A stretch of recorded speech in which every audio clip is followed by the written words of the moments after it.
அனைவருக்கும் வணக்கம். இன்றைய தினமணி செய்தித்தாள்ல என்ன செய்திகள் இருக்கு அப்படின்னு சொல்லி பார்ப்போம். முதல்ல வந்து பார்த்தீங்கன்னா,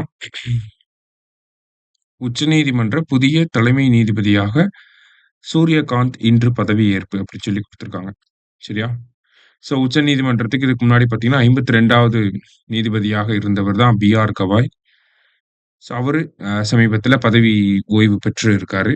அதற்கு அடுத்து 53வதாக யார் வரப்போறாங்க அப்படின்னா, நமக்கு ஜஸ்டிஸ் சூரியகாந்த் அவர்கள் வந்து சீஃப் ஜஸ்டிஸ் ஆஃப் இந்தியாவா வரப்போறாரு. சரியா? அப்பாயின்ட்மென்ட் ஆர்டிக்கிள் என்ன அப்படின்னு சொல்லி பார்த்தீங்கன்னா, 124 அப்படிங்கிறது நமக்கு தெரியும். அதுல என்ன சப் கிளாஸ் அப்படிங்கிறத தெரிஞ்சு வச்சுக்கிறோம். 124 சப் கிளாஸ் 2 படி தான் உச்சநீதிமன்ற தலைமை நீதிபதிகள வந்து நியமனம் பண்றாங்க. சரியா? So 53rd chief justice of India என்ன ஆர்டிக்கிள் அப்படின்னா 124 சப் கிளாஸ் 2.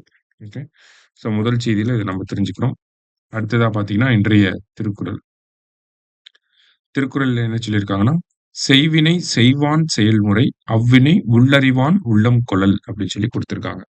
செயலை செய்கின்றவன் செய்ய வேண்டிய முறை, அந்த செயலின் உண்மையான இயல்பை அறிந்தவனுடைய கருத்தை தான் ஏற்றுக்கொள்வதாகும் அப்படின்னு சொல்லி குடுத்திருக்காங்க. ஸோ நான் ஒரு விஷயத்த செய்ய போறேன் அப்படின்னா, அந்த விஷயத்த எனக்கு முன்னாடி செஞ்சிருப்பாங்க இல்லையா?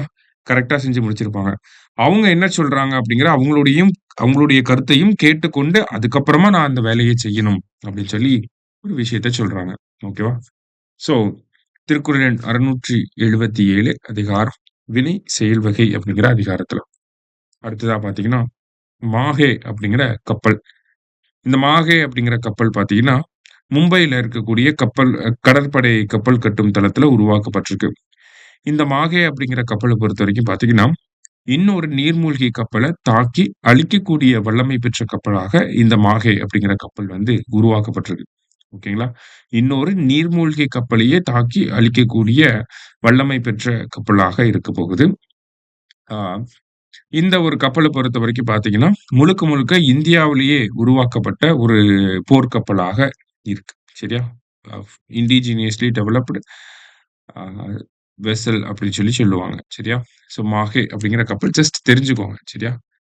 இத தாண்டி பார்க்கிறப்ப நமக்கு வேற என்ன செய்திகள் இருக்கு அப்படின்னா, இந்தியா, இஸ்ரேல் வர்த்தக ஒப்பந்தம் அப்படின்னு சொல்லி குடுத்திருக்காங்க. சமீபத்தில பார்த்தீங்கன்னா, இந்தியா இந்த ஃப்ரீ ட்ரேட் அக்ரீமெண்ட் அப்படிங்கிறத நெறைய போட்டுட்டு இருக்காங்க. அதுல முக்கியமான ஃப்ரீ ட்ரேட் அக்ரீமெண்ட்ஸ் என்னலாம் இருக்கு அப்படின்னு சொல்லி லைட்டா பார்த்துருவோம். ஃபர்ஸ்ட் வந்து பார்த்தீங்கன்னா, இந்த வருஷம் மட்டுமே இஎஃப்டிஏ அப்படிங்கிற அமைப்போட ஒரு ஃப்ரீ ட்ரேட் அக்ரீமெண்ட் போட்டிருந்தோம். இஎஃப்டிஏன்னா யூரோப்பியன் ஃப்ரீ ட்ரேட் அசோசியேஷன் சொல்லுவாங்க. அதுல ஐஸ்லேண்ட், அடுத்ததா பார்த்தீங்கன்னா நார்வே, அடுத்தது ஸ்விட்சர்லாந்து, அடுத்ததா பார்த்தீங்கன்னா லிechtenstein அப்படிங்கிற கண்ட்ரி. ஓகே. இவங்கெல்லாம் ஒரு கூட்டமைப்பா இருக்காங்க. இந்த கூட்டமைப்பு பேரு தான் எஃப்தா, இஎஃப்டிஏ அப்படின்னு சொல்லுவாங்க. இவங்க இந்தியாவோட ஒரு ஃப்ரீ ட்ரேட் அக்ரீமெண்ட் போட்டிருந்தாங்க. அடுத்ததா ரொம்ப ஃபேமஸா யுகேவோட நம்ம ஒரு ஃப்ரீ ட்ரேட் அக்ரீமெண்ட் அப்படிங்கிறத போட்டிருக்கோம். அத தாண்டி பார்த்தீங்கன்னா, யுஏஇ கூட அந்த மாதிரியான நாடுகள் கூட ஆல்ரெடி நடைமுறையில இருக்கு. அத தாண்டி யுஎஸ்ஏ கூட நம்ம நெகோசியேஷன்ஸ்ல இருக்கோம். இஸ்ரேல் கூட நெகோசியேஷன்ஸ்ல இருக்கோம். அடுத்ததா பார்த்தீங்கன்னா, நமக்கு கனடா, ஆஸ்திரேலியா இந்த மாதிரியான நாடுகள் கூடயுமே நம்ப நெகோசியேஷன்ஸ்ல இருக்கோம். இதுல ஃபைனலைஸ் ஆனது அப்படின்னா, எஃப்டாவும், யுகேவும் ஃபைனலைஸ் ஆயிருக்கு இந்த வருஷத்துல மட்டும். அதான் இங்க குடுத்திருக்காங்க. இஸ்ரேலுடனான இந்த வர்த்தக ஒப்பந்தம் அப்படிங்கிறது 2 கட்டங்களாக செயல்படுத்தப்படும் அப்படின்னு சொல்லி ஒரு அனௌன்ஸ்மென்ட்ட வெளியிட்டிருக்கிறாங்க. சரியா? ஸோ இன்றைய செய்தித்தாள்ல இருந்த முக்கிய செய்திகள வந்து பார்த்திருக்கோம். நன்றி.